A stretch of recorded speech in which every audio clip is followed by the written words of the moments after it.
High আমার smart বন্ধুরা, 4.5 by 7 inch money purse বানানোর জন্য এইভাবে 21 বাই 10 ইঞ্চি পেপার বা ক্রোমা দু রকমের কাপড় কেটে নিতে হবে। তারপরে চৌকো সাইডটা ওপেন রেখে চারিদিকে সেলাই করে নিতে হবে। সেলাই করার পরে ওপেন সাইড দিয়ে পুরো কাপড়টাকে সোজা করে নিতে হবে।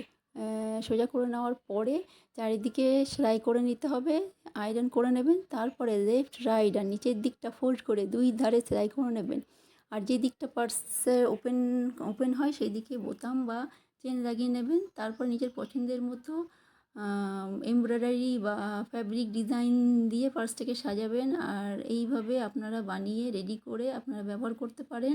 ঘরে তো টুকরো কাপড় থাকবেই, সেই দিয়ে এই পার্সটা সুন্দরভাবে বানানো যাবে।